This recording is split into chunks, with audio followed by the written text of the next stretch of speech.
अस्सलाम वालेकुम वरहमतुल्लाहि वबरकातुहू।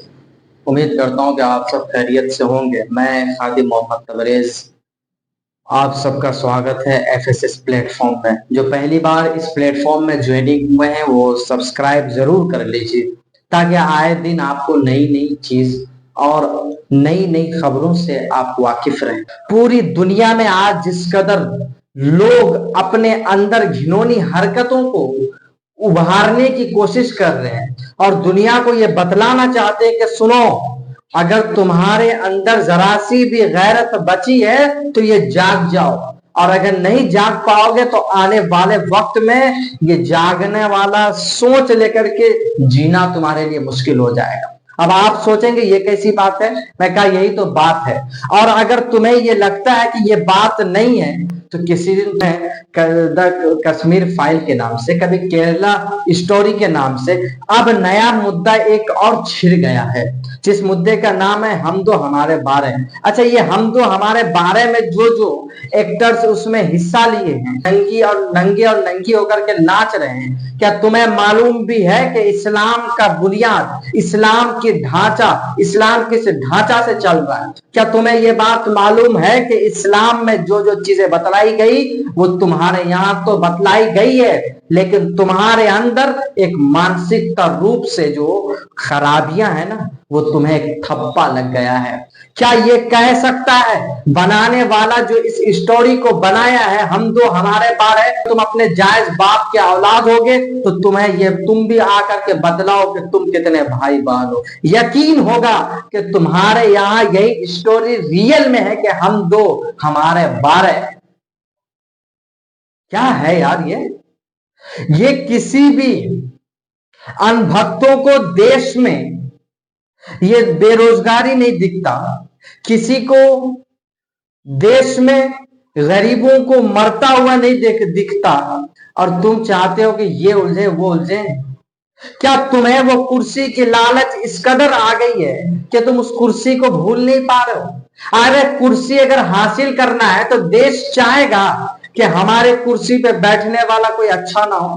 तुम भी नई नई योजनाओं को तुम देश में लागू करो, तुम नई नई नौकरियां बहाल करो, तुम लोगों को रोजगार दो। क्या तुम्हारे इस चीजों को लोग इनकार कर सकते हैं क्या? जो तुमने सारी चीजों को दिया, अब लोग तुम्हारे मुखालिफ में उतरे। यानी मानसिकता इस कदर गिर गई है लोगों की, जो अब ये नई नई चीजों को इजाद कर रहे हैं। मुसलमान तो खैर वो मर ही चुके हैं, उसके अंदर कोई रूप तो बचा ही नहीं है कि वो जिंदा हो। मुसलमान के अंदर वो तो खूबियां है ही नहीं कि वो जिंदा भी हो सकता है, क्योंकि वो मुर्दार कौम बन गई है। हालांकि ऊपर से चलता फिरता वो एक आत्मा है, अंदर से उनके अंदर कुछ बचा नहीं है। हम दो हमारे बारे में जो कुरान की आयतें बतलाई गई है, क्या वो कोई ये कह सकता है कि वो कुरान की आयतें सही है? अरे जब तुमको बनाना ही है तो तुम सही अल्फाज का इस्तेमाल करो ना, तुम्हें सब कोई पसंद करेगा। और तुम्हारी रोजी रोटी नहीं चलेगी किससे? तुमको मालूम है ये मुद्दा तुम छोड़ दोगे तो भूखे मर जाओगे, भूखे।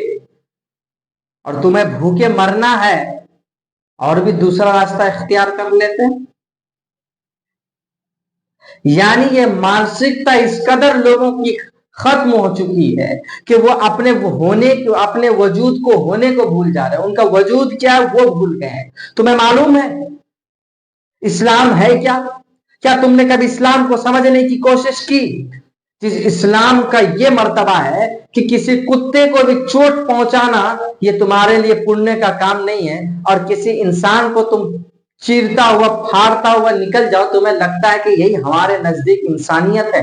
ये तुम्हारे नजदीक तो इंसानियत हो सकता है, लेकिन ये कौम मुस्लिम और ये मजहब इस्लाम के नजदीक कतई नहीं हो सकता। क्या कोई इस्लाम के मानने वाले ये बतला सकते हैं कि किसी के अंदर चोट पहुंचाने से, सुनो तुम्हें मालूम नहीं होगा क्योंकि तुम कुर्सी के दलाल और लालची आदमी होगे, तुम्हें दुनिया में राज करने के लिए तुम आए होगे।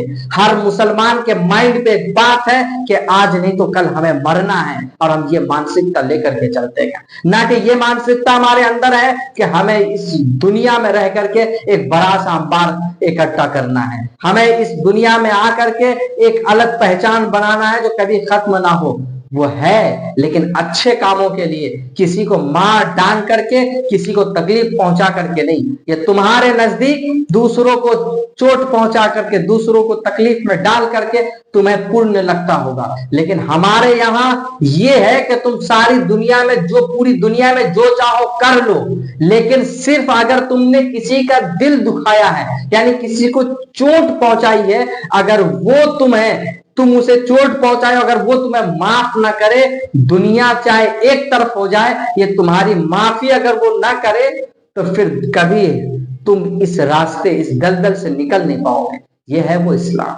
इस्लाम को तुमने समझा ही क्या है? इस्लाम ये वो मजहब है कि जिसमें किसी को तकलीफ देने से तुम्हें कभी जन्नत नहीं मिल सकती, और तुम कहते हो कि ये है, वो है, फलना है, तस्का है। अरे किसी के ऊपर झांकने से पहले पहले अपने में देख लो। जो ये मुद्दे निकाल करके घूमते हैं कि हम दो, हमारे दो, हम 12, हमारे 12, तुम जाकर के उनसे पूछो तुम कितने हो। क्या ये बतला सकता है कि देश में हुकूमत करने वाले सियासतदानों के घर में कितने कितने आल औलाद हैं? जिसके पास बीबी होंगी, बाल बच्चे होंगे, उनको तब ना दर्द मालूम होगा यार क्या है नहीं है। ये अजीब मामला है यार। देश में बेरोजगारी पे बात करो ना, देश में बेरोजगारी पे मूवी बनाओ, ये बनाओ, वो बनाओ, यानी नई नई चीजों को तुमने इजाद कर दिया, यानी देश को बांट दो। चाइना वाले क्यों आ गए? तुमने कभी सोचा? क्योंकि वहां ये भेदभाव का कोई मसला नहीं है। वहां एजुकेशन प्राप्त करो, अपने माइंड को खोलो और नई नई चीजों को इजाद करो जो पूरी दुनिया के लोगों को जरूरत है। उन चीजों पे वो रिसर्च करता है, ना कि अपनी कुर्सी बचाने के चक्कर में एक दूसरे को लड़ाता और काटता फिरता है। अगर ऐसा ही होता वहां पे, तो चाइना का मेड इन चाइना हर देश में नहीं पाया जाता। और जहां भी देख लो, तुम जिस पे थूकते हो वो भी मेड इन चाइना होगा, तुम जिसको चलाते हो, जिस फोन को देखते हो, वो भी मेड इन चाइना ही का ज्यादा तुम्हारे हाथ में होगा। देश में बेरोजगारी किसी को दिखता ही नहीं है, और तुम ये फलना तस्का, ये स्टोरी, वो ये हम दो, हमारे 12, क्या हो जाएगा इससे? ये तुम्हारे नजदीक ये सोच लेकर के तुम पैदा हुए हो कि दुनिया में हम ये करेंगे, वो करेंगे, तब हमारे बाल बच्चे, आल औलाद, हमारे बच्चे खाएंगे पिएंगे। हमारा मकसद वो नहीं है कि हम आकर के तय करेंगे, बल्कि हमारी सोच ये है, हम ये सोच रखते हैं कि हम आएंगे बाद में, लेकिन उससे पहले हमें करना क्या है, हमको क्या मिलेगा दुनिया में रहकर के, वो सारी चीज पहले तय हो जाती है। हमारा ईमान है।